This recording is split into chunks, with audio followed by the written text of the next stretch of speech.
Welcome back to the Win with Dice podcast, a podcast featuring members of the Win with Dice team, and this week, a special guest. Joining me is Ramon. Hey guys. And also joining us this week is Eld. Hello. Hey. If this is your first time listening to the Win with Dice podcast, it's a podcast all about tabletop RPGs.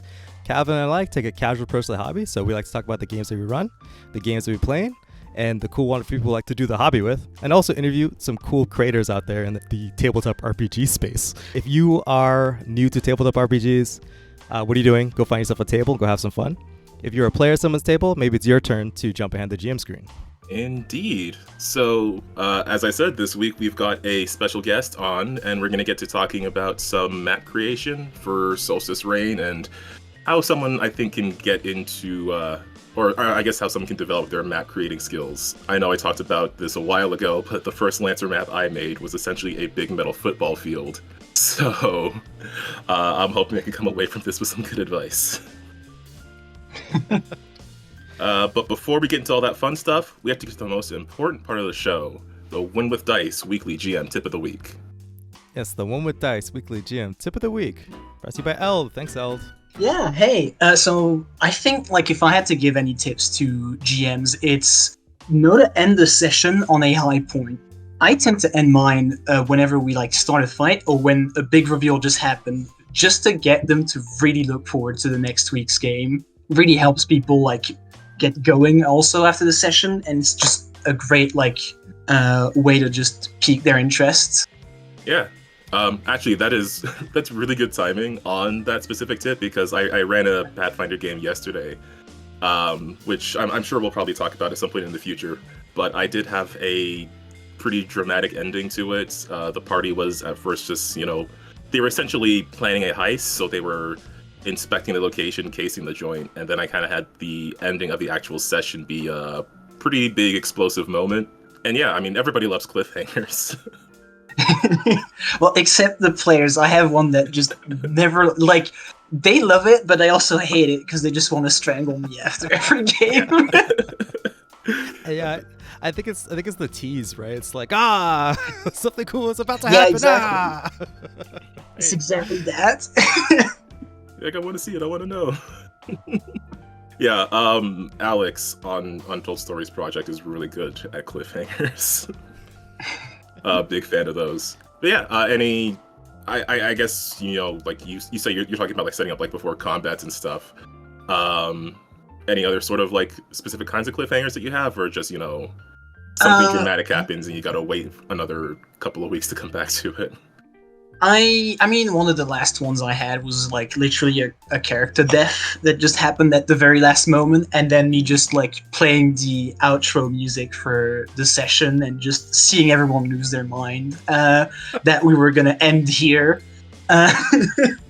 Which I guess is kind of a side thing. I like to play specific songs at the start and end of sessions, so players know when they're starting or ending.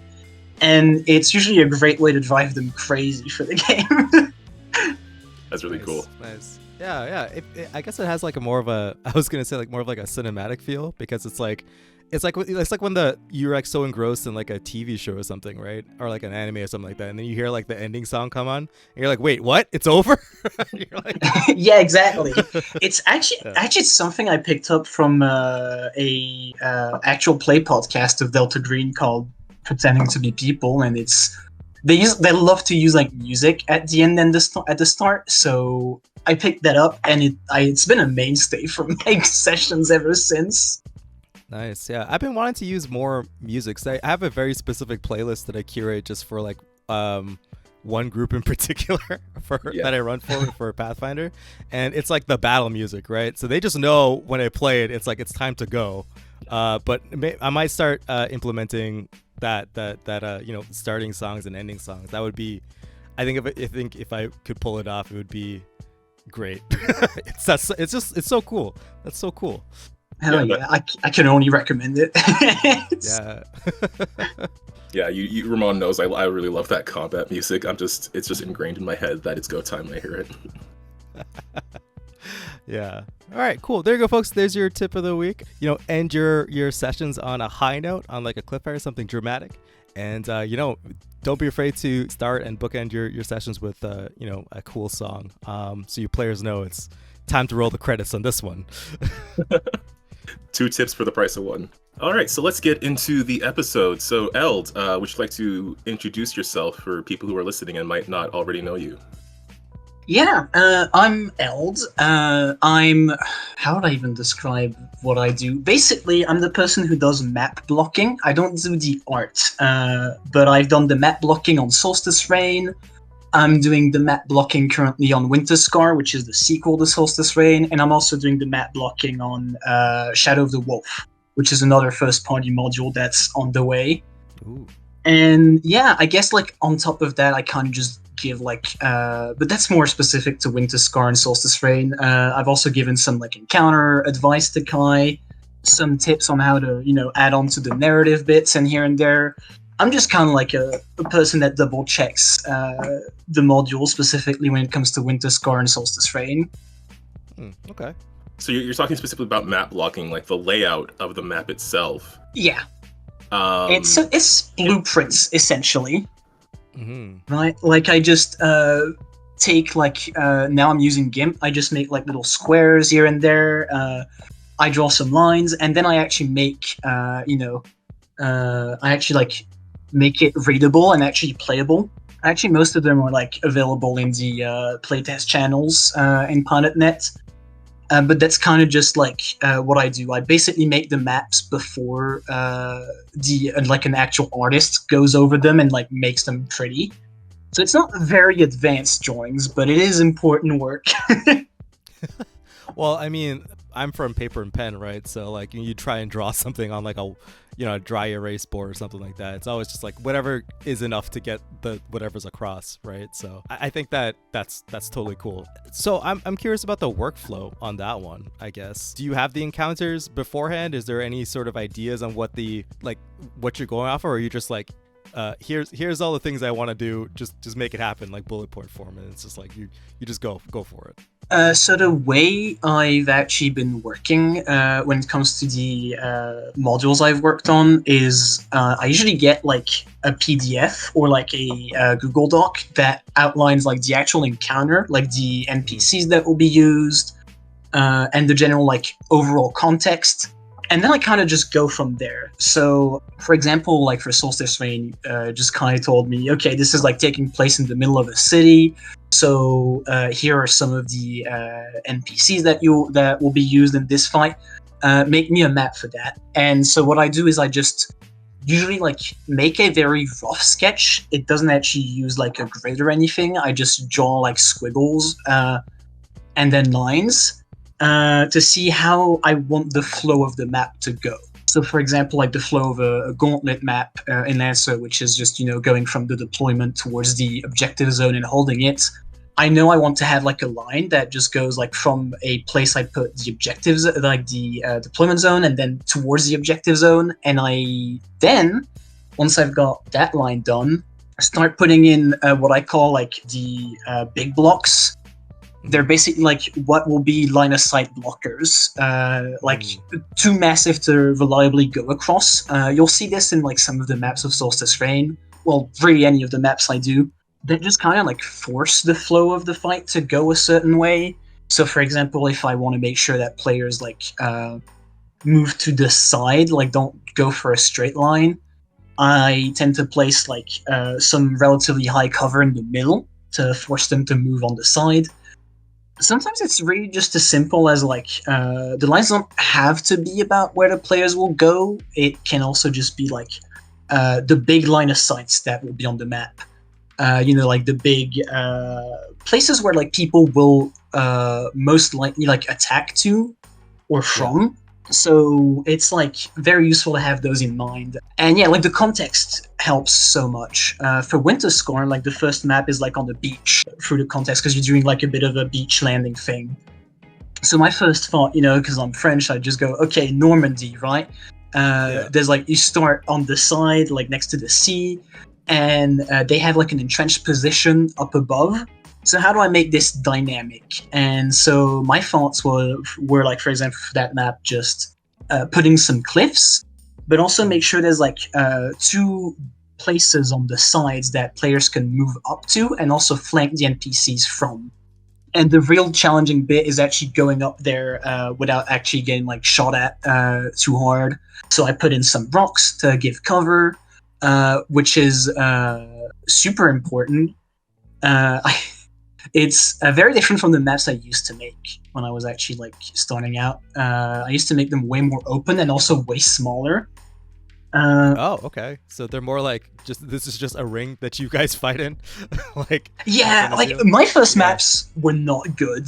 Oh my god, they were like with the context I have now, we're talking like 15 by 15 squares, with like 4 pieces of cover on the map.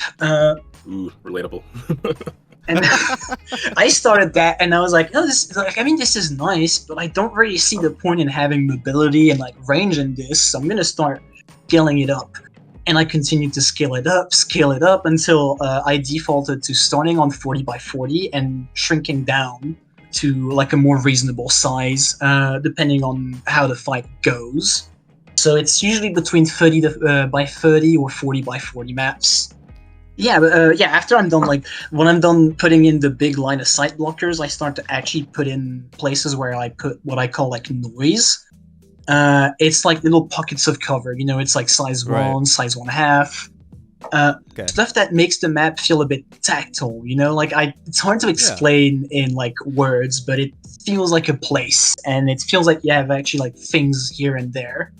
Yeah, it's not just like here's this big building and there's like a plane around it, there's nothing there, or like it's less of like planned battle scenario, more like this place just exists and then there's violence here, right? Like it's like, oh yeah, right, yeah, exactly. Like for example, one of the second map in Solstice Rain has like a bunch of cars, and I knew I wanted to put like cover here and there because like it's a road, you know, it has to have cars, and like the image of fighting between like abandoned cars is like just really cool for mechs. So I wanted to convey that feeling in the blocking stage, and Magnus, the artist for the maps, really managed to just pull through on like actually making something that looks really awesome. Nice. So do you consider the artist's input, I guess, like afterwards, or is it just like when you're done you just hand it off and they figure it out? Is it like a little bit of back and forth, or? Usually there's not much of a back and forth because I get like most of the actual changes to the map tend to happen like, you know, in the playtesting phase when it's just still a sketch. Usually the artist actually comes back with like questions on if something is readable enough or not. So it's more like asking if their art conveys like what I wanted to have on the map. But also I've just worked on one module thus far, so it may change, who knows? That's fair. Yeah, that's something I was actually wondering, is the process of playtesting, like how that's involved. Because you're saying like, you know, you do playtesting before you go for like final art and stuff like that. Do you participate in the playtests, or do you get notes from the playtest? Like how do those work on your end? So for Solstice Rain, I sadly didn't have the time to playtest it on my end. So I had to just kind of rely on the notes that other people sent me, you know, like, oh, these buildings are too tall, this feels a bit too big, can you please like put some of the stuff like in more accessible spots here and there? So I take notes of these things. For the current batch of modules that at the time of whenever we're recording this are still like in the process of being made, I've actually ran through Winter Scar before it was fully released, like as a playtest material with my own group of players. And I think it shows on the maps because I know what to tweak. Like I kind of know what the intent behind the maps is, you know? So I just know, okay, I'm going to have to change this here, that there. And yeah, it's the same for Shadow of the Wolf. I'm currently going through it, nearing the end-ish. It has been taking a bit because it's a more narratively packed module, and I have a group of players that are just very big on roleplay, which I'm also big on roleplay, so it fits me. It works for me. Yeah. I usually try to test the maps. I've actually been doing some relatively like I've been running playtests here and there for like the maps I've made, because it's I don't want to say it's like a struggle, but people rarely actually give feedbacks on maps. They tend to give feedback more on like the actual like mechs and stuff, because like that's what's most visible to the players. They're just like, oh, cool piece of gear. Good maps are often just invisible. Yeah, I guess that's the point, right? It's like maps to be in the background. It's like because that's interesting. I never thought that players wouldn't give feedback on maps, but I guess that must just be the GM in me, right? Like if I see like an obvious flaw in a map, not to pick on Calvin, but like when I played in his game where like he just showed me this big map, and it was just like, I mean, like it was funny because the zones, like he had all the NPCs lined up in like a line at one end, and the PCs end up in a line on the other end, and I was like, is this a football match? It's like there's nothing there. Yeah. So back in the it was like literally my first map. I feel like the other ones I made for that scenario were better. But my first one, it was the players coming into like this hangar bay that had been taken over by space pirates. And they were on one side and the players were coming in on the other side. And it really wasn't until we started playing, and it took like 2 turns for anything to actually happen, where I realized what the issue with that was. So I kind of took some of that and I changed up some of the other maps that I made. They were a lot, for one, they were a bit smaller. And for 2, they had a lot more going on in terms of like either cover or just objects to deal with and things like that. But yeah, it's very funny now. It was a little more awkward back when I was saying that. It was very good. It was like immediately I was like, oh, okay. But yeah. So I don't know, if you're doing a playtest as a player audience, give feedback on the maps too. I mean, they're a whole part of the whole package. So if you think the NPCs are fun, and maybe it's just like I wish I had more cover, or I wish like whatever happens, just voice that. I think that feedback is good to get too, right? Yeah. Oh yeah, it's so useful. It's actually like it's always a bit actually stressful when you make maps for like official content and then you never get feedback for the next like few weeks, and I'm just kind of like sitting here going, okay, so either no one's playing on the maps or there's something so wrong with them that people are just not talking about them. they're just like forget it, I'll draw my own, right? Like but every time I've used them in my own games, I didn't have any complaints, which is always hard to evaluate because like I am the person who made them, so obviously I'm not gonna get like it's always hard to know, are you just like telling me it's all fine and good because I'm here, or is that genuinely how they're feeling? I do trust my players to be honest with me because they've been relatively honest with me anyway. But when it comes to your craft, it's always something you worry about. So how did you get involved with being the map guy, right? Like how did you just get involved with the project, and a little bit of background like how you just like I'm the map guy now. Oh god, so it's like a bit of I think it's multi-layered a bit. I'm still relatively active in Pilot Nets. My big thing was posting feedback on new release content. This was before Lancer actually like officially released. I was big on like playtesting, giving like data. My group, I think, is partially responsible for multiple Sunzy nerfs before it released. I mean, you guys didn't give enough feedback, apparently. That thing is still strong as fuck. It's oh god, it used to be stronger. Like, it used to have like 5 blink grenades, I believe, like at base. That thing was like insane. I love it. I love the fact that this just silly thing that's like, oh yeah, it doesn't do any damage, but it it's like like the big brain play. It's like, oh wait a minute. Yeah, for sure. It's we joke that every time my Sunzy player takes like a that meme about like how whenever the Decker in Shadowrun starts like hacking, you just go to order a pizza. We do that with our Sunzi player. Nice. But yeah, I gave a lot of feedback to the point where I ran like maybe 1 or 2 like playtests each week, and I posted the maps with that. Then I started to, I started a new campaign, and I decided, you know what, I'm going to use Field Guide to Soldan. Worth knowing, I knew Kai before that point.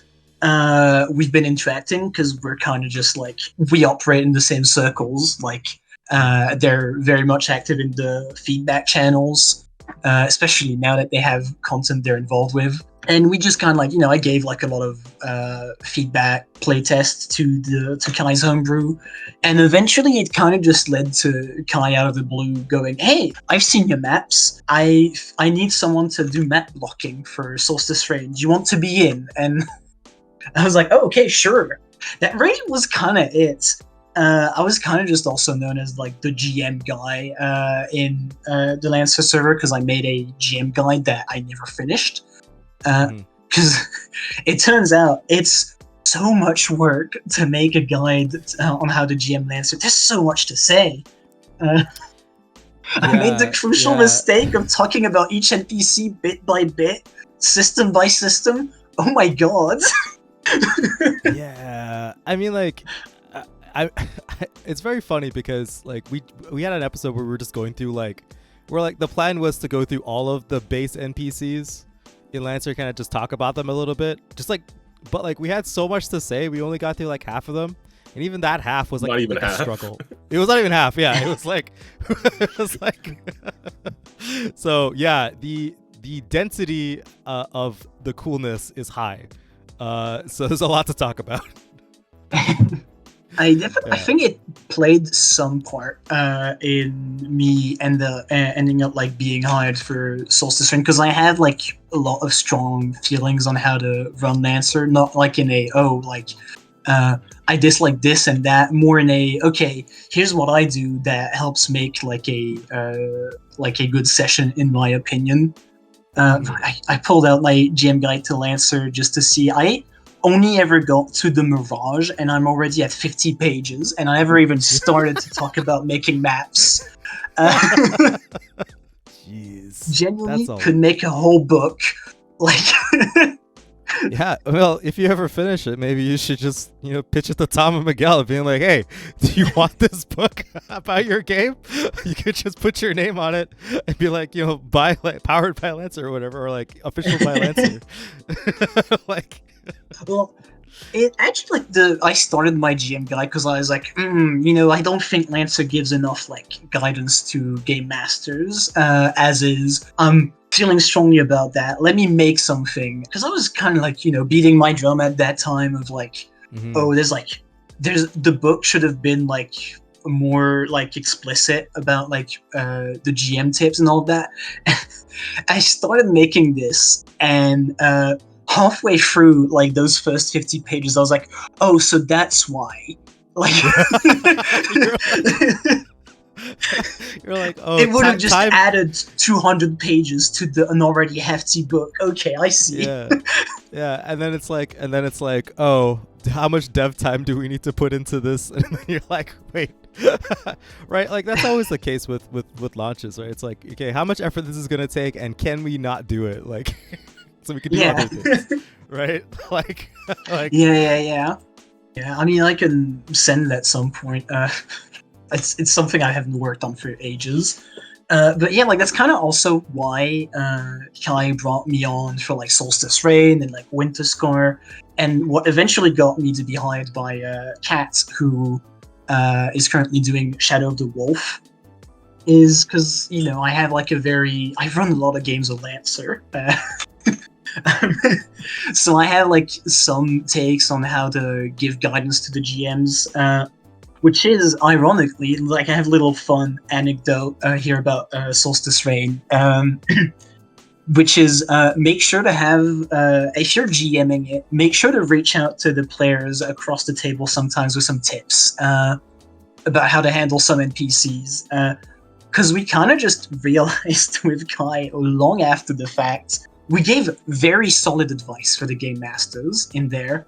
But the thing is, it also makes it like super hard if the game master takes those tips and just keeps them for themselves, because it's made for new players.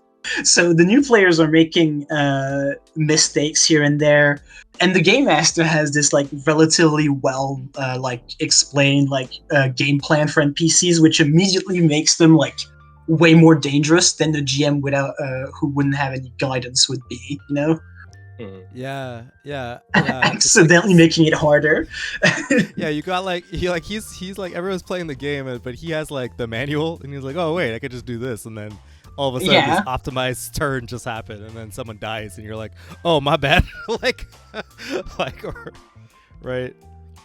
Yeah, exactly. Which is why it's something I've started to say, which is make sure to reach out across like the table to players to just give them tips if they need some.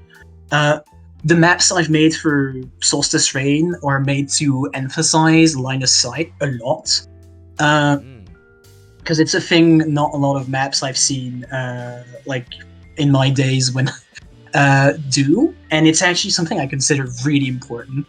You gotta give people like ways to flank without being seen or places to hide, because it's like a relatively it's an important part of how the tactical combat of Lancer goes, and especially for like shorter range builds, you want to have like some ways that they can just choose how to engage or like choose safer approaches. There's multiple flanking routes that I've made specifically to avoid like everything devolving into just fighting the middle lane.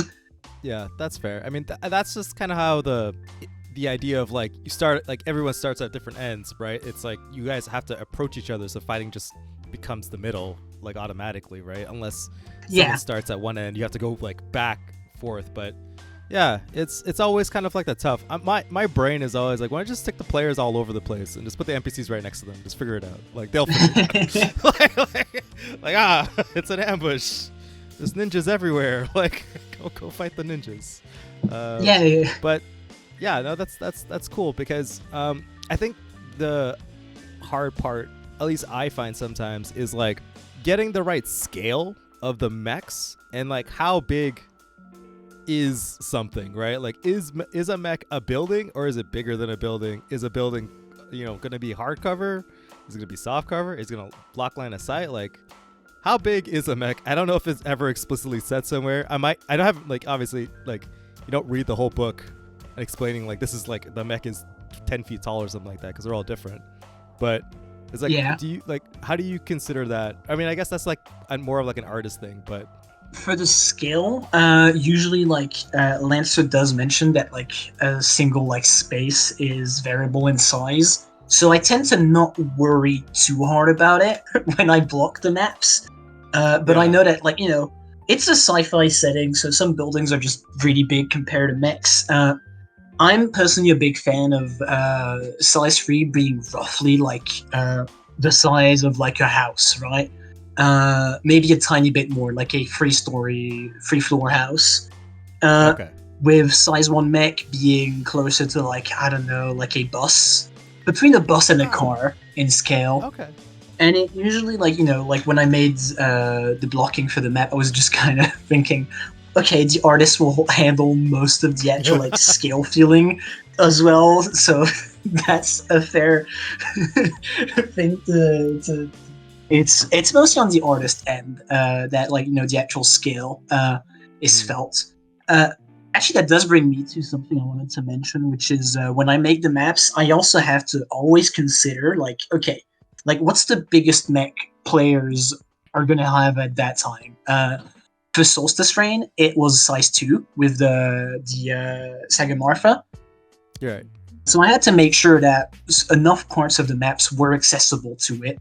And there's a neat little trick about size, like mechs that are bigger than size 2, well, 1, technically size 1/2, but they ignore like cover and obstructions that are smaller than them, as long as they don't end their turn in it. Which means that you can actually make them, if you give them enough proper spacing, you can actually make size 2 mechs go straight forward, where a mech that's size 1 would just need to like, move around cover. Oh, I see. So they can just ignore. Oh, okay. Oh, yeah, that would make sense. I never And then thought that about it factors that way. into like you figuring out the way, like the approach for players or NPCs to take, and like the different paths that they can go on. Yeah, like I have to make sure, like, okay, some approaches will not be possible for like bigger mechs, and that's fine. But I gotta make sure they've got enough to sink their teeth in, like enough places to go in. And yeah, it's also like it's a fun way to make sure I only gate some parts of the map to certain mechs. For example, like most of the Slice 2 mechs, they're not very well outside of the Lancaster, but most of them are just really good at like tanking hits. They usually are relatively tanky, so I can put them in places where if they have Guardian, they would just provide cover to players behind them, and also block a certain part of the end, like the actual passage, so other NPCs cannot just go past. Yeah, okay. So like you oh, that makes sense. They do all have some sort of guardian, except for I think at least from the basics, like most of the Slice 2 mechs have, and then you can just have it for free with House Guard now. So right, yeah, okay, that's cool. I mean, I like that you're considering everyone's battlefield roles, right? Like the possibility of like a balanced team going through, because most times people just kind of like want to do their own thing. Like they players specialize themselves. They don't have to like no one has to tell them like, oh, you need to have a balanced team or else you're gonna die, right? People just like to be unique, and because of all of the options, they kind of tend to get themselves into the right position, or like you know what I mean, or the right role with their choices. But yeah, it's cool because I think that that's probably one of the places I struggle with. It's like, how do I make like all the long range people feel good, or like all the short range people feel good, and everybody has a thing to do, right? So yeah. Yeah, for sure. Like long range is like a bit of a hard one because you don't want them to just have a direct line of sight to and also like range to the NPC deployment, because most of the long range ones are just they have like a big cannon that does AoEs, so there's a high chance they just wipe the NPCs before they actually do anything. Yeah. So what I tend to do is I tend to make the actual enemy deployment zones like relatively spread out so they can actually move around before being shot at. But I also make it so there's like like those lines I talked about when I do sketches. These are the places where like long range really shines, because they just have like they tend to just have like line of sight to most things in that line, which also happens to be the best place for people to go to if they want to move to certain parts of the map. So there's always like something to shoot usually. Well, that's pretty cool, because like a lot of this like map design and stuff like that, like I'm just thinking about like FPS map design, right? Like corridors and corners and like all that kind of stuff, and like different sections of like engagement that people can take, different sections of flanking. I guess because the scale, it's a little bit easier to play with. Like you could have like bridges and stuff like that, because you're just usually just playing like a person, right? But I'm gonna definitely start drawing lines now when I do map design again, for like homebrew stuff. Yeah, actually, I can. Let me find if I can like share to like right now. Actually, like an example of like a sketch and what happened after I filled in the sketch. It's not from Solstice Rain. It's the first map of Winter Scar, so I think I can share it, because that might be like a good visual for how to handle it. It's definitely like a thing you just get better as you practice. Shockingly, because thankfully it is, because otherwise I'd still be using 15 by 15 maps. So this is the first sketch of the first map I did for like Winter Scar, which is like a beachside map. But you can see here, like red is like the enemy deployment zone. These are like cliff sides with like little bits and pieces, and you got like the beach that I wanted to have, and like this is like the base level of it, right? I just sketch it out. I really put down whatever I think of, and then let me find like the Hex Grid version of it, because it's what most people seem to play Lancer on. I personally designed for squares, well, like when I personally use squares, but you can see how it looks after I'm done with it, which is something closer to this, where you can still see some bits and pieces. I did ask Kai, which is actually like a fun bit of like back and forth. There's like purple squares here and there. Those are ramps. I specifically asked Kai because Kai wanted like a feeling of moving up.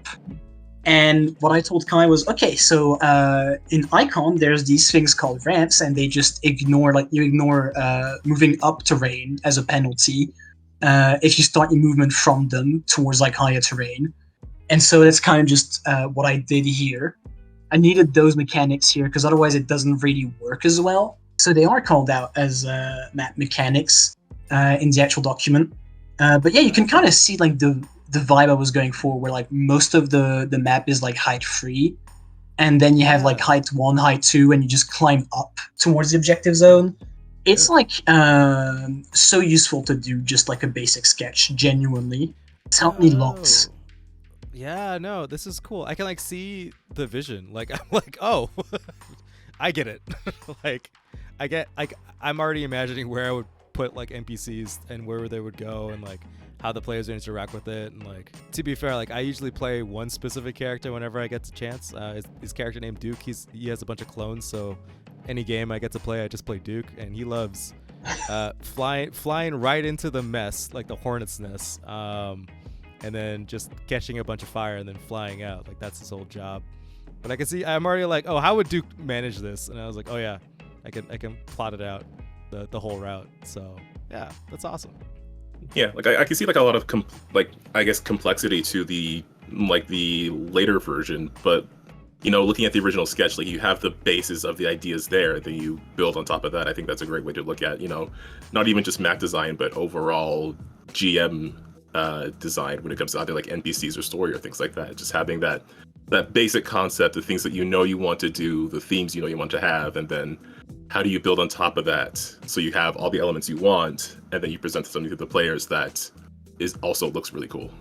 Yeah, it's a bit like improv, really, because like I don't know exactly what I'll use. I just know where I'm going with this. Mm-hmm. So when I actually sit down to like make the map, like actually draw it with like colors and all of that, I just kind of like I figure things out. I just get like a feel for where things should go. Usually it turns out okay. Which, hey, that's what improv is all about. Yeah. It's a mix of improv and finalized prep, I guess, is how I look at it. Yeah, I think these sketches are really good.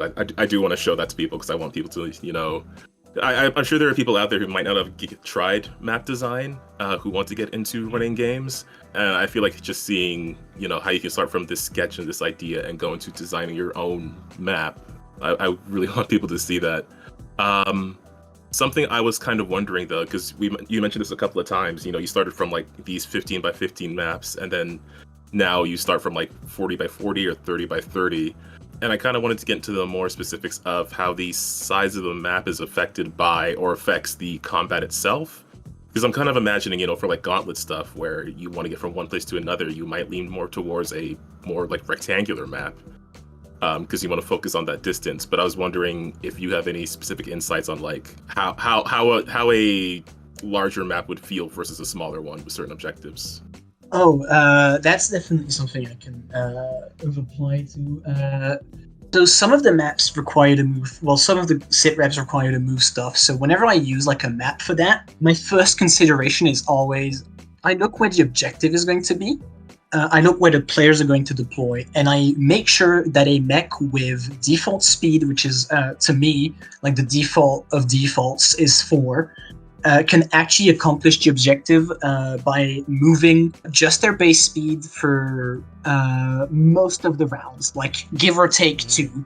So basically, like if you know, it's I believe the escort objective is 8 rounds. So I have to make sure that someone can actually do it in like 6 turns if they move at 4 speed. So that usually changes how I design maps, because like smaller maps, they're very good for like death matches, stuff that require people to hold a line as well. So like holdout works very, very well for those. I'm a big fan of somewhat bigger maps than what most people are used to, like 30 by 35 or 40 by 40.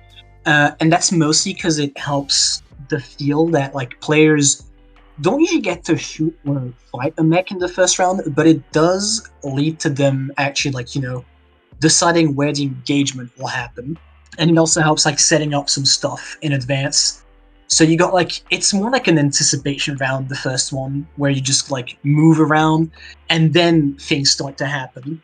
Like, smaller maps tend to not allow that as much, and also tend to be more favorable. God, my French is showing. To slower mechs. But I tend to make sure that, like, I have, like, a healthy mix of, like, big maps and, like, close quarter maps.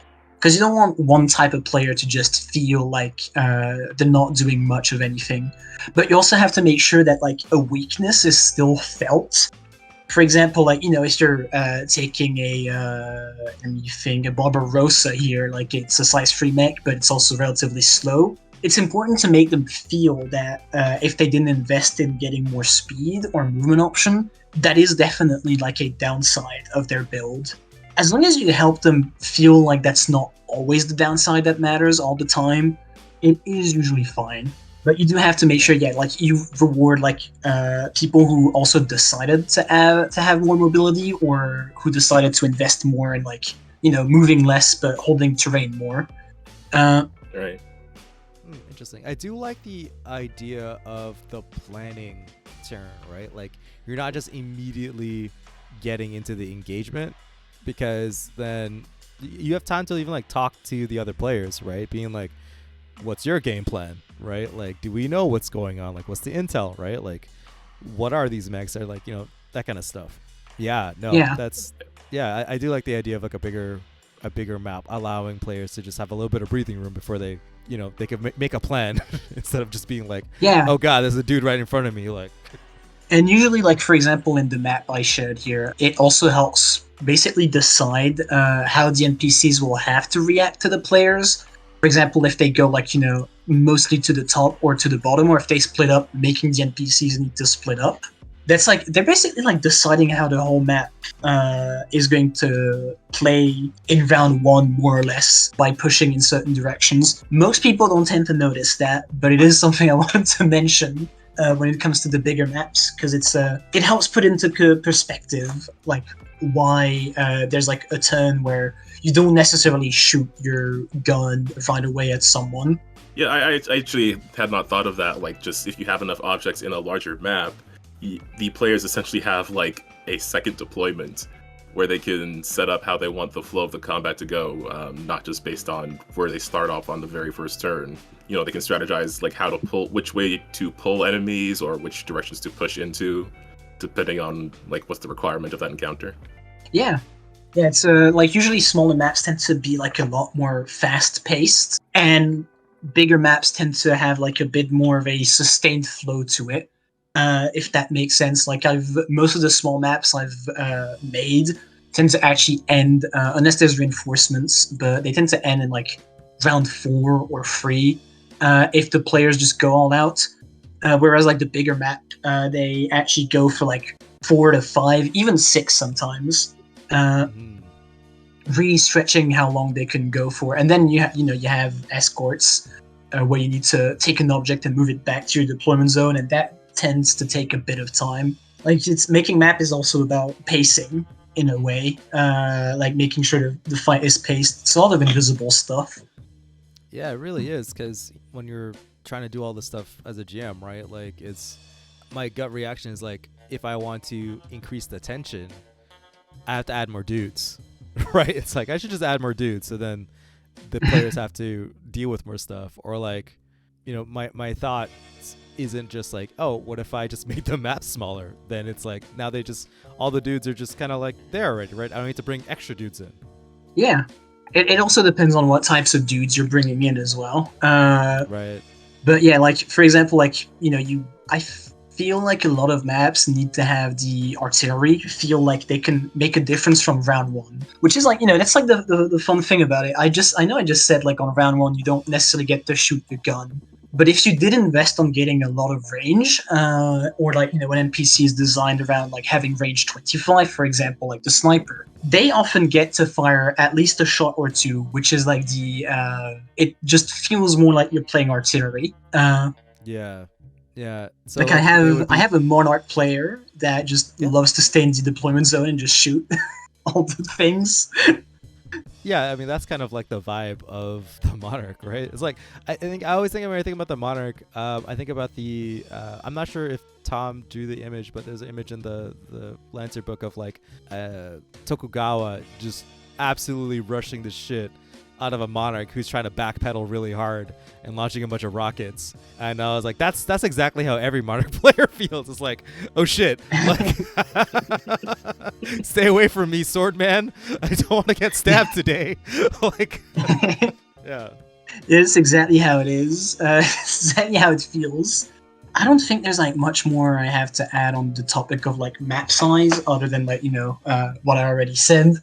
But right, something that's kind of like important to know when I make these maps is that I do have the NPC encounter first, and I do design the maps somewhat around them to make them feel like they matter, which is usually how I actually go about prepping for my own games anyway, where I just like decide, okay, here's what the players will face, and then I decide how that will like play out on an actual map. So I always have like the NPCs in mind somewhat when I make the map, and players, of course. Yeah. I mean, for a homebrew game, like, you know exactly what your players are capable of, right? Because you've been playing with them, you know, all their choices. I mean, you could look up all of their attack ranges and stuff like that and make that kind of plan. And obviously, like, you're going with more of a generalist approach, trying to factor in like different play styles and stuff like that for all of like the, you know, the official content that you're creating, right? Yeah. It's like getting the vibe also of the map is super important. Like the difference between Winter Scar and Shadow of the Wolf in terms of what I had to do is very like interesting, because Winter Scar is definitely like, you know, oh, you're like continuing what is essentially like a war effort. Shadow of the Wolf is you are mech pilot students in the Carrick and Trade Baronies. Most of the fights you have is just like training. So you have to have a very different vibe in terms of maps. Like they need to feel a lot more fake, like artificially made.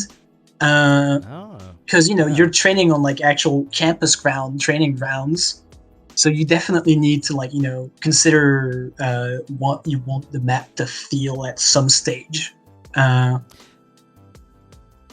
like the difference between not even like how I like that you're like, yeah, I try really hard to make things not artificial, and then you're like, but now I have to make them feel real artificial. Like it's like this is like a practice exam and everything's like inflatable, and it's like like put the cones out, like, okay, this is a fight.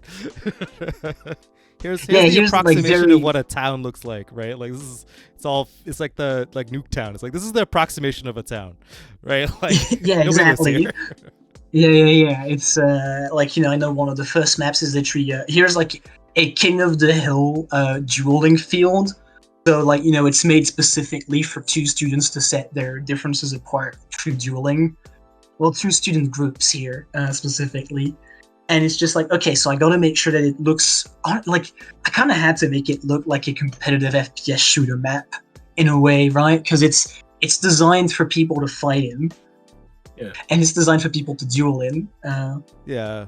So like things do have to be like more even, right? Like it's like everybody has to have like the equal chance to do whatever, because that's how you make sportsmanship happen. Right? Yeah, it has to be very symmetric, which is something I try to avoid usually with maps, because it just ends up making them feel a bit same, right? Where you're like, okay, cool, I could go to the left side of the map, or I could go to the right side of the map, and it's the same thing anyway. It just depends who I'm facing. Like you gotta make them feel a bit distinct, I think, sometimes, depending on what you go for. Because, like, obviously city streets don't have to be too different from one another, but like a forest has to be, you know? So yeah, or like, you know, just like hills, where like hills aren't just like evenly spaced out. Like they just exist. Okay. Yeah, exactly. So like So I guess like the shorthand would be like just make your maps asymmetrical, because life's kind of asymmetrical if you want to go more realistic, and if you need to feel a little bit more artificial and things need to be in place, then like if you can make it more symmetrical, it's like it would be that would get that across a lot better. Yeah, that tends to be more or less like that's like a relatively good way to look at it, I think. Yeah, actually, in my head I was like, yeah, and then like if there's a battle zone, right? Because in an urban battle zone, it goes from symmetric to asymmetric because buildings are broken, like stuff's destroyed, right? So then it's like wherever like the rockets land or whatever, that building's gone. That now has a big pile of rubble that's blocking off line of, like, streets and stuff like that, access points. Yeah, that is a good way of looking at it. Yeah, because you can even just look at like thinking about it as like a sketch, and then when you've decided, okay, this is already like a well thought over district, make it less symmetrical. You start symmetrical, then you erase some stuff and like move it around. Yeah. That helps get the thing across, I think. Yeah, I like that's always the thing too. I mean, kind of bringing it back to like old school tables of RPGs, right? Like the dungeon, right? Like dungeons for most parts should be places where things were done, right? Like they need to be, they were usable by somebody. Somebody built this for a purpose, and the purpose needs to be clear. And then you age them, right? Then stuff gets broken. Then you like erase the lines. Then you put the water coming in, stuff's growing, like animals move in because it's been abandoned, right? Like that kind of stuff. And then that's how you get like that feel, right? That vibe of like, oh, this place is old and now it's dangerous. Yeah, exactly. That is exactly how you go about it, I think, for like Lancer maps also. Really, I like any like maps. I know I've mentioned that I work on Lancer maps and all. I do tend to make my own for like most other games I run. And it turns out map making skills kind of translate from one game to another, as long as you're willing to adjust some stuff. Yeah. That's actually another thing I was kind of curious about is how would you apply these things to other games where the scale is more person sized? Like would you still you would obviously I guess still start from having that sketch, knowing the direction you want people to go in, but you would also have to work around the mechanics of that other game, right? Yeah. For example, like I've made some maps for Cyberpunk Red for my games. That game's very different from Lancer, because when you have cover in Cyberpunk Red, you straight up cannot be targeted. Like your cover can be, but you cannot be shot at. So you need to put in less cover. So what I think of, like, basically cover in that game's become those big line of sight blockers I mentioned earlier for Lancer. Even if you can like move over them, but that's kind of like how I have to consider them. I have to like look at the rules, how stuff is supposed to go. Like I've done some maps for Icon, also for like my games, and it's a kind of like similar, but also very different to Lancer in many ways, because it's made by Tom. It works with cover and heights in a much more different way. So you don't need to like calculate how high you are anymore compared to Lancer. It's just like, okay, do you have the high ground or not? There you go. Is there high ground next to you? That's cover. That's it. No fall damage. So that's like a difference in terms of like how you build the maps. Because I can't just go, okay, this like, in Lancer I make this height free so that it hurts people when they fall from it because of fall damage. That's not something I can account for in Icon. So I need to look for other ways to make that feel. Like, for that to happen. Yeah, one of the big things I think on Icon is the orthogonal movement, where it's just you only could go like up or down, left or right, is the most mind-boggling thing I have ever experienced in a while. It took a while to get used to, and then it made like the people who can go diagonal like seem like they're moving supersonic.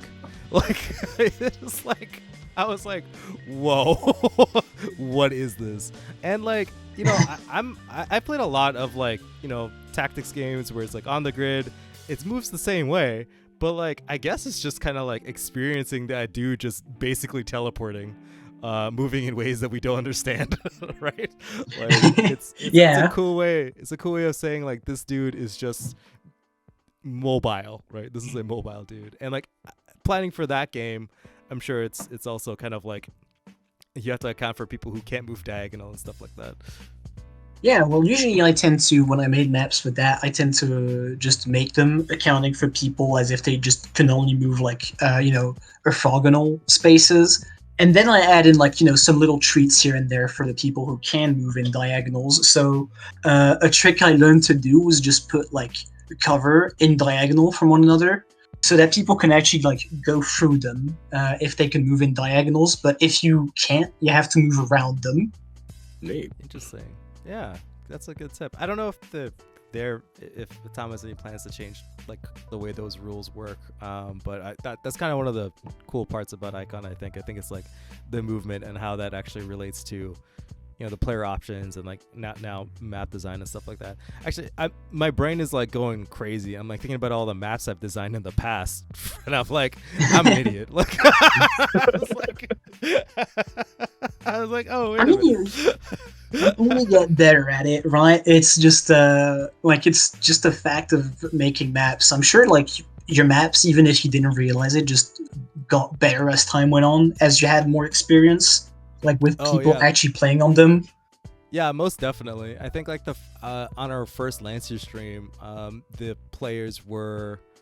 It's kind of convoluted because I was like, you can't like hijack a ship that's going sublight speed because that doesn't make any sense. So like the player's ship was like, I guess, hacked, and they were like stuck in this orbit like around like an asteroid belt or something like that. So I had like the ship itself provide some sort of cover because you're fighting on top of like a big metal thing, and then basically all of the pirates that are coming to attack them have like another ship, and that's where they were coming out of. But there was all these like rocks and debris and stuff everywhere, and I think that like it kind of had the same effect, but like looking back, I'm like, it was still just basically like an open field. And then immediately the next mission, it was like, all right, now the players are fighting inside of a building, and it's like labyrinthian. It's like here's like a literal maze. I think it was also super silly because I had like I gave them 20 turns to complete the mission, just straight up 20 turns. So like as they went, and all of it was, I forget what I guess it's gauntlet where you have to get to one side. The whole like I guess mission was gauntlet. You have 20 turns to get from one encounter to the next encounter. It's gonna keep ticking down. There's gonna be a narrative that like maybe gives you some more time or takes away some more time, but it's just one straight shot. And I was like, I don't know if that worked out. I don't know, Calvin, did that work out? You tell me. I think they made it, so that's fine. I guess that worked out.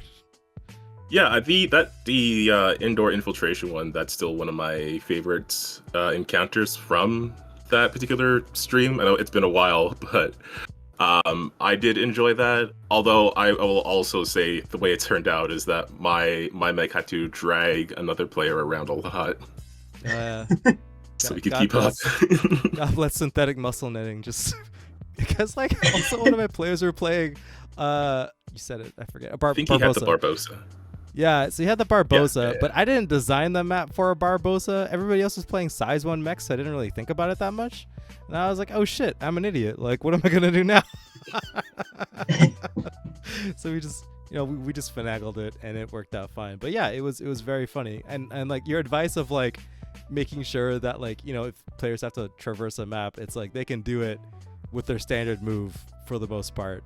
Because I did not factor in that the Barbossa's slow ass 3 movement. Yeah. I was like, oh no, what am I gonna do now? But yeah, it turns out my players figured it out. They always tend to figure it out, don't they? Like it's always, oh god, I'm going to just like absolutely, this is going to destroy them, and then you come out of the fight and it's just like, okay, they just like almost trivialized it. I know, it's so awful. That's why I started calling them, I started giving like the NPCs, they'll just like yell at the players being like they're the bad guys because they keep coming in and killing all their friends. Like, they're just like efficiently murdering them, and it's like, oh man, screw these guys, they're the bad guys, we're just doing our job. Players get so even if that job is space piracy and stealing a planet's water. Yeah, Jim was about to retire. Damn it! It's 5 days from retirement. It's 5 days from retirement. Like, yeah, it's definitely something that tends to happen. It's why I always try to go a bit harder on my players than I think they can handle. Because it turns out they can handle a lot more. Because they have 4 to 5 brains, and I only have 1 brain. I know. I say it all the time. I was like, listen, man. Like, I need all of the help I can get. Like. Yeah, that's always the way. Whenever you're running a game, like there's always going to be something you can't possibly account for because you're trying to figure out like 4 people's brains at once, which is pretty much impossible. I had a random thought. I don't know if it is really anything. I was just wondering if you have a difference in approach when it comes to like square grids or hex grids, but I feel like there's a lot of similarity there, especially if you're starting from a sketch, that it doesn't make too big a difference. But I am curious about like, because you have like different directions to move in, so I don't know if that is a factor at all. It's honestly like I don't factor it in too much. I just tend to, the way I do it is I try to alternate. Basically, the way I, for example, that first map, I first made it in a square map, and then I adapted it to like a hex grid by basically overlaying to make sure that the same dynamic was present on the hex. But sometimes I alternate and I do the hex map first and then adapt it to the square map. It has worked out relatively fine thus far. It usually seems like it just performs the same, and the same dynamic is happening either way. Really, the only thing that changes is the time it takes for me to do, because it's so much easier to make square grid maps on the things I use, like GIMP, because I can just snap to the grid. Hex maps, I have to figure out a way to make hex grids, which it turns out involves a bunch of different menus that I didn't even know existed until I had to make hexes in GIMP. And I then have to draw every single side more or less manually with a straight line tool instead of just clicking and pointing. So it ends up taking really a bunch more time to make hexes. But other than that, it works out more or less the same. It's really a question of preference, I think. Yeah, you had mentioned that you use GIMP to work, and I was like, I didn't even realize GIMP had hex tools at all. It doesn't. It has a weird pattern maker that I use to make the hexes, and it turns out that they fit on Foundry, so I guess that works. I tried on a bunch of different things to make sure that it wasn't just a problem of fake hexes happening, because that did happen at some point when I used a different program for Solstice Rain. Terrible experience that we had. Fake hexes. Yeah, one of the sides was taller than wider, right? But just slightly, to the point where it drove all of us crazy. Just slightly off. You're like, wait a minute. Yeah, and I was like, it calls itself hexes, so what's the deal here? What's happening? It's just got 6 sides, baby. That's it. Good enough.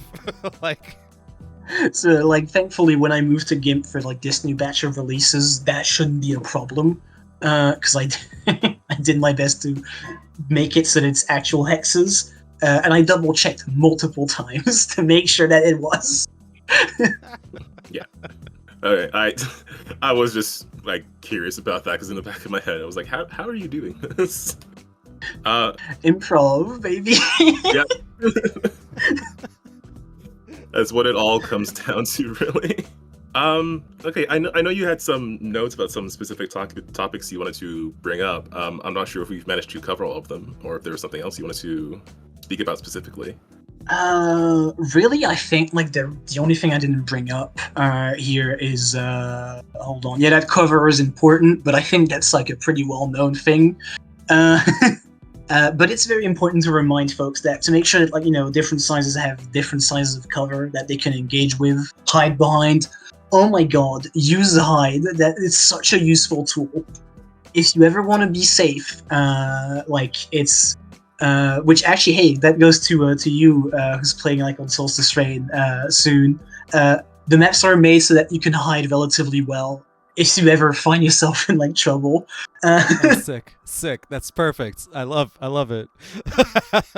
I'm gonna like make a note and just stick it on my computer and just be like, hide. Like, But does Duke ever hide? I don't know. He's a different Duke. This Duke is a little bit, less reckless, a little bit more sensitive. He's like, I have a greater plan to do. So, but we'll see how long that lasts. Sometimes I get the glory itch and I'm like, damn it, this will be like the best story ever.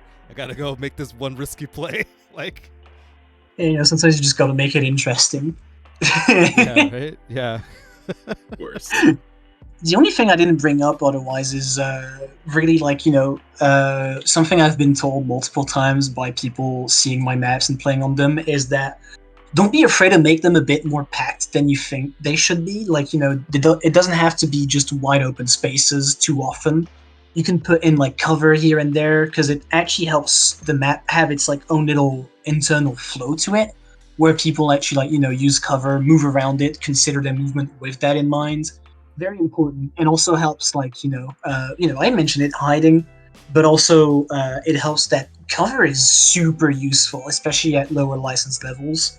Yeah, I mean, like half of the defensive tools is like you just get cover, right? Like it's like all the defensive systems is like this is the cover that you get to choose to put down, right? Like, so yeah, I think that I play too many hotheads to really take advantage of the idea of cover, but yeah, no, definitely a good call for that one.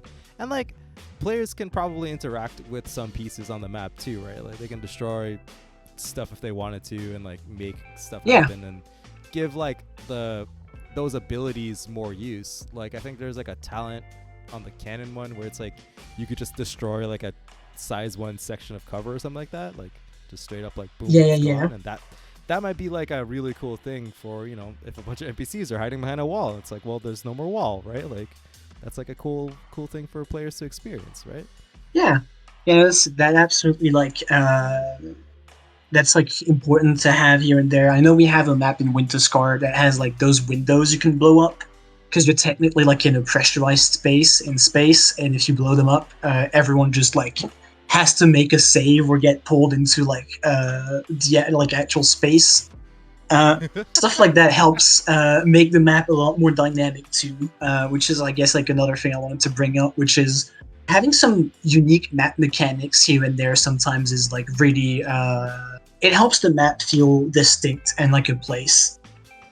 Like for a bunch of maps, here I've used like ramps. These actually help people like take advantage of like moving high up. It's not the only time they show up in Winter Scar. Somewhere in Solstice Rain, will not tell you where, don't worry, there are explosive barrels. Oh, nice. Because everyone loves explosive barrels. Yeah, yes. I'm pretty sure they're marked red too in the art. I'm pretty sure Magnus had to make them red. Yeah, we just know inherently. You're like, oh yeah, stay away. Oh, right. That one thing I didn't mention in my note, but I did want to bring up. Genuinely, don't be afraid to use the environmental effects in the Lancer core book. Like, like extreme heat, the one where you have to always move in the shadow or you take heat if you stay out of it. That leads to so many interesting moments. Like, oh my god, it's some of the most memorable things that happen in my games were because of that. Because of environmental effects. I definitely remember like one of my prided moments in Pilot.net was me posting a map using that shade thing, where you stay in the shade, or else you just you take heat. Tom just showing up out of nowhere and just going, "Whoa, cool map," and then just kind of disappearing into the ether before, like, this was even before I was involved in playtesting and all of that. He was like, "Oh, sick," and then bye. Like he just like breathed and then just like went away. Yeah, just like make me feel good about my map making skills, and then just disappeared. Oh man, that's super cool. Yeah, no, I always like that kind of stuff, man. Like that reminds me, there was a very specific moment. I think it was in there's like an encounter or whatever in Mass Effect 2 where like you're on like a planet. There's a lot of radiation, and it's like you gotta go through the cover. Yeah, I love that mission. That mission was really fun because I think that was the first time like they like made the cover shooter like a little bit more focused. So like it made you have to do that, and it was like kind of nice, I guess. I always want to put some weird quirk onto the map when I make it, right? So that's always like really good to think about. Hell yeah. Yeah, just something that changes up the tactics that a player would normally go through. They can't just go straight to the enemy. They have to focus on like, how do I get there without exploding? Yeah, exactly. Or like, what do I use here to not? I believe like some of the things that the book has is like making every kinetic weapon used on this map armor piercing. Like stuff like that actually helps change the dynamic of some fights quite significantly without too much effort. Like they're a great place to like look for that. Not used that often, which is a bit of a shame. I think it's like very useful and very unique to use. Yeah, that AP one sounds crazy. That AP one sounds like if you knew about that before, like during like the downtime, and you could like set up your mech to take advantage of the terrain. Like that's kind of like the player involvement that I want, right? Like they spend their time to figure out what the next challenge is going to be like, prepare for the challenge, and then like get rewarded for like engaging in that kind of stuff, right? I think that's yeah, I should just use those more and then so they know, then they could prepare more and they could like change out their loadout, because I find that like other than trying to use the cool new piece of equipment that they got for the license, like player builds rarely change. It's just kind of like they just get kind of upgraded a little bit, and I think that like players get so much options and no one really switches them out too much, like the vibe of them anyway. Oh yeah, that actually brings me, briefings actually are useful, like so useful. Don't be afraid to give them like details on what the map will reward. For example, I know for a fact that we pointed out in the briefing of the second mission of Solstice Rain that like flight, like it's something you're supposed to tell players, but flight is like super useful in that second half. So we pointed out, and like it helps really like open up options, and it also encourages players to like try stuff and like maybe figure out that they like something so much they want to make it like a mainstay of their build. For sure. Like I that's super cool. I mean, I guess it's like the idea of like it being a new, like it's for designed for an introduction into Lancer the system, right? And like getting players to actually just try out stuff. Like that's pretty sick. Yeah, I mean, you also just want to like I think it works very well in like general like campaign play as well, where it's you just say, okay, like this mission is going to take place in like cramped like city streets, and it genuinely tends to encourage players to just think for a moment and like realize, okay, maybe I don't want my like big rocket launcher here. Maybe I just want like my assault rifle for this one, or a shotgun, which is like, it's important to help them, adapt sometimes. I think it's like something I am also trying to just encourage a bit more, like at my table, but also something I've pointed out to Kai whenever we do like some revisions now to Winter Scar. I also did some of that for Solstice Rain. Mm-hmm. Yeah. Oh, yeah, again, like you want to have people have like those, again, like you want them to have those unique challenges that don't normally come up, and you want them. I think because Lancer is so modular, like you would really want players to, switch out their equipment and their abilities, whatever they can do, just to like adapt to whatever the oncoming situation is. Yeah, because the game's really made for that. Yeah, like the modularity is like, I think primarily players see it as like player expression, right? Where it's like this is the cool thing I came up with, but also like the modularity could be there for it to be like, this is all of my backup plans that are like different scenario plans, right? Where I can like switch out use the best tool for the job, right? And yeah, I find that players don't take advantage of that aspect of the modularity of their system. Yeah, usually you want them to, if you do that, you don't want it to be just like a completely, you have to change your whole build type of thing. As much as it's like, maybe you could consider changing like one of your mounts to something else, one of your systems could be changed. Like, for example, if I tell players, okay, you're going to be in 0G now, like in the next mission, you might want to consider some propulsion system. There's like an option in the GMS catalog that's, I believe, just 1 SP. That's just you move normally in 0G. It usually doesn't cost that much, but it helps just like, even if it doesn't switch up their whole playstyle, it helps them just go, okay, I need to make room for that, so I need to change a bit of my playstyle. So they still keep some of that player expression.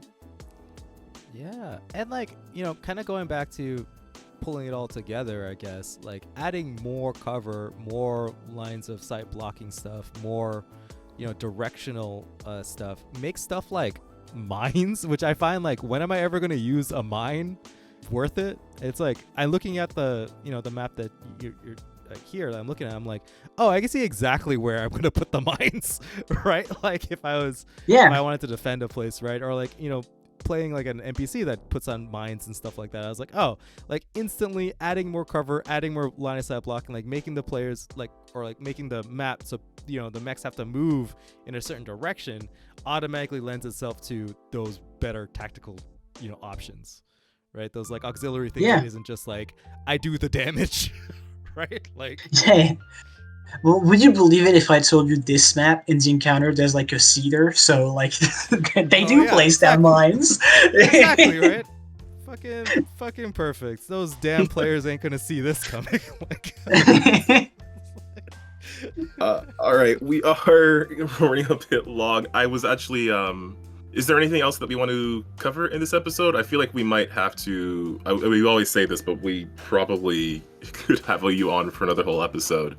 I think it would be interesting to go through like a map design process, starting from some sort of like, just idea for a combat scenario, and then try to figure out if we could work on a map together and build something for that. But I also have to consider that I got to edit this later. So. That's fair. Yeah, that's completely fair. But I'd love to be on for like that. I love designing maps. If that wasn't clear, looking at my recording, I talked about it for an hour and a half. Yeah, I think it's clear. I like maps. yeah. And I hope people have gotten some, helpful information. People who are, maybe new to GMing and they haven't, designed a combat map, or they've designed a few, but they could use some new ideas of how to do it. I mean, I certainly have gotten some helpful information from this, so hopefully it has applied to other people as well. Is there any last couple of comments that you want to make before we roll into the outro of the episode, or do you have anything else? Other than saying like, hey, thank you for having me, I don't think I have. Oh, absolutely. It's always really fun to have people on because we're always hearing something new, and it's always fun to let people just talk about their interests for an hour and a half. Yeah, it was super fun to be on. So I think that's gonna do it for the episode then. So thanks a ton, everybody out there, for swinging by and listening to this episode. We'll have links below to Solstice Rain. Do you have anything else that you would want to share with people? I know there's still some stuff you're working on that isn't released yet. I don't know if you have any other projects or any social media or anything like that you want people to check out. Oh, yeah, I have like a social media. If I can plug in my own tabletop RPG I'm working on. Really? I love that. Yes. Yes. I'm working on something called Shirtless on a Rooftop, or SOAR for short, and it's all about punching people on top of rooftops while being shirtless, and also talking feelings. It's big on like what I believe like my ideal tabletop RPG should be like, and it uses tactical maps. What a surprise! I love that. It's just like, what? Yes, please. We definitely have to have you on to talk about that in the future. I have so many instantly questions. Sold. Yeah, instantly. I'm like, I'm like, just want to say nanomachines. Like, I'm like, nanomachines, son. Like, yeah, I'm so down for that. We will have those linked below. So if you're listening to this episode on YouTube, go check out the description. Check out the link to SOAR, which I am going to check out as soon as we finish recording. In addition, if you scroll down to the description on the YouTube page, there's a whole bunch of links to all the other Lancer writers and creators and everybody that we've talked to, all of their projects. Everything down is linked down there. So if you are into the Lancer RPG and you want to add some more stuff to your games, whether it be, new settings, new mechs, new stories, new adventures to play through, things like that, just scroll down and check all of those out, because it has really been a joy to talk to all these people in the community. So I definitely want to make sure we share their stuff anytime we can. In addition, I want to mention the Untold Stories project. I am there pretty much weekly, starting Wednesdays, for the Freedom League Dark series, which is now finally returned. So if you want to watch a story about, superheroes traveling across the multiverse and getting into some incredible shenanigans, definitely check that one out. Also on the channel, we have live gaming streams on Thursdays, Fridays, and Sundays. Currently playing through Control, Baldur's Gate 3, and Mass Effect Andromeda.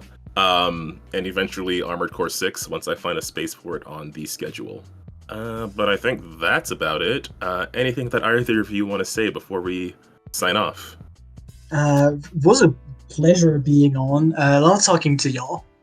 Super fun. Yeah. Thanks for being on, Eld, and it was a great conversation. And yeah, it's always awesome. I definitely have to have you back on, for sure. Yeah, I'm super curious about SOAR. I'm sad we can't talk about it at all. So much to say about maps, right? All right. Well, for all of our GMs and players out there, just remember to keep on winning with dice, and we'll see you next time. Bye, guys. Bye.